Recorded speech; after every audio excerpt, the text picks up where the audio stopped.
The mist rolled low over the damp plains of Britannia, curling like smoke around the leather boots of marching legionaries. For the Romans, this distant island had always felt like the edge of the world, raw, unyielding, and drenched in rain. What they encountered was no empire or kingdom, just scattered tribes, proud warriors, and forests that swallowed armies whole. But Rome brought order. It brought roads, walls, taxation, and eventually resentment. But Rome did not fear wild lands. It conquered them. In 43, under the Emperor Claudius, 4 Roman legions landed on the southern shores of Britain. She was a queen and a warrior, and now she was furious. Among the many tribes of Britain, none were prouder than the Iceni, ruled by a king named Prasutagus.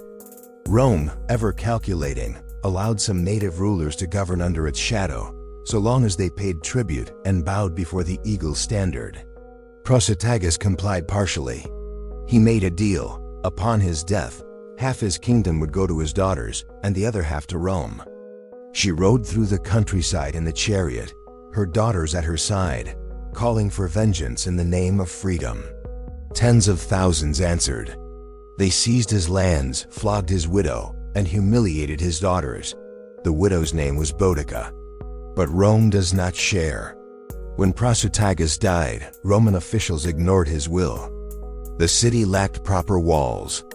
It relied on the illusion of Roman invincibility. He was no fool. He had been campaigning in distant Wales, trying to crush the last Druid stronghold on the island, the sacred Isle of Mona. No mercy was shown. Roman citizens, soldiers, women, children slaughtered. Survivors claimed the earth trembled beneath the charge of chariots. The defenders barely had time to close the gates before they were torn down. Suetonius rushed back from Wales with what few troops he had.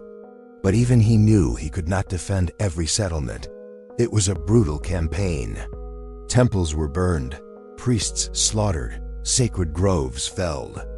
And now they had insulted the Iceni, one of the most powerful tribes in the east. Her army razed it to the ground. Verulamium suffered the same fate. Fires rose to the skies. Altars to Roman gods were smashed, roads ran red. A tall woman with flame-red hair and eyes that burned with defiance, Boudica was not the kind of fate into history. The spark of revolt, his men stood in tight wedge formations, their scutum shields overlapping, javelins ready. Women and children had followed the army in wagons to watch the slaughter of the Romans. They ringed the battlefield behind the Britons, an error that would cost them dearly. Then the legions advanced, shields tight, stabbing forward with short gladi. They cut down the wild warriors with brutal efficiency. As the Britons faltered, they found themselves trapped, pushed back into their own people and the wagons behind them.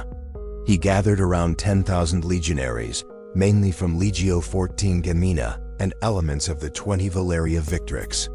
He knew Boudica had the numbers, some say over 100,000 warriors, but he had discipline, formation, and cold Roman steel. It started as whispers among the tribes. The Romans had overstepped. They taxed too much. They enslaved the noble. They desecrated temples and dismantled the ancient Druidic rites. Boudica gathered allies, the Trinovantes, the Cornevi. Even some tribes who had once fought each other turned spears toward Rome. The Roman governor of Britain at the time was Gaius Suetonius Paulinus.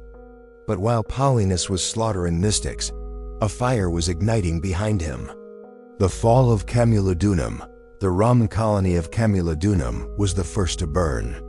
It was a symbol of Roman arrogance built atop sacred tribal land, filled with retired Roman soldiers who treated locals like dogs. Boudica's army descended like a storm. For 2 days the city burned. Temples collapsed. The Temple of Claudius, built to honor the now deified emperor, became a tomb for those who sought refuge inside. The massacre spreads word, reached Londinium, a small but growing trade town. He made a cold, brutal decision: abandon Londinium. The citizens were left behind. When Boudica arrived, the town was emptied of defenders. By some estimates, over 70,000 Romans and Romanized Britons were killed in the uprising. Rome strikes back, but Rome had not ruled the world by accident. Suetonius regrouped.